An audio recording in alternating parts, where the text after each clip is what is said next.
La chronique ciné avec JPL.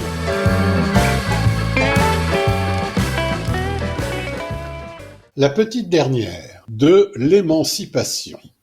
Afsia Herzi n'en est pas à son coup d'essai, mais là, elle est proche du coup de maître. Ces 108 minutes sont celles d'un film apaisé sur un sujet pourtant scabreux. Fatima, 17 ans, est la petite dernière. Elle vit en banlieue avec ses sœurs dans une famille joyeuse et aimante. Bonne élève, elle intègre une fac de philo à Paris et découvre un tout nouveau monde. Alors que débute sa vie de jeune femme, elle s'émancipe de sa famille et de ses traditions.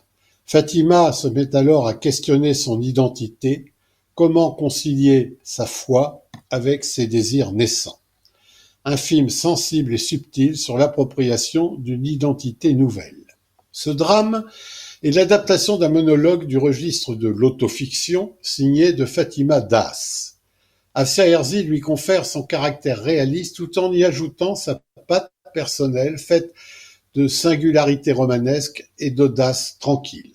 Dans son ouvrage, la romancière écrivait « C'est difficile d'être toujours à côté des autres, jamais avec eux, à côté de sa vie, à côté de la plaque. » Pour conclure, j'ai décidé de ne renoncer à aucune de mes identités.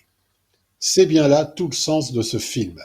Pour une immersion sensorielle plus complète, la cinéaste utilise beaucoup la caméra à l'épaule et surtout le très gros plan, une manière revendiquée de filmer les âmes, les visages et de sentir les respirations et les peaux.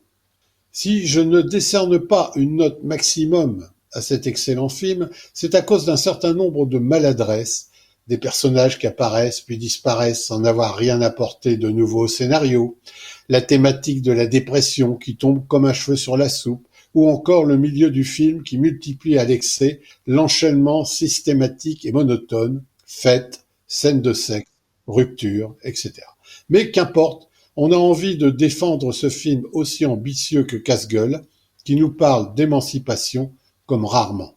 Outre le talent naissant de réalisatrice d'Afsia Herzi, la grande découverte de ce film, c'est évidemment la jeune Nadia Meliti, qui pour son premier film, donc, a obtenu le prix d'interprétation féminine à Cannes.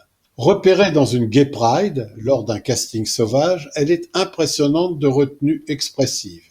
Elle est fort bien entourée par Jimin Park, Amina Ben Mohamed, Melissa Gers, Rita Ben Manana et Oliviane Courbis pour une unique scène de sexe parlée aussi surprenante qu'inédite. Beaucoup de bonnes surprises dans ce film, à commencer par la découverte de son premier rôle et par la confirmation du talent de cinéaste de la formidable actrice qu'est Afsia Herzi, la révélation de La Graine et le Mulet en 2005, jusqu'à son César de meilleure actrice cette année pour Borgo.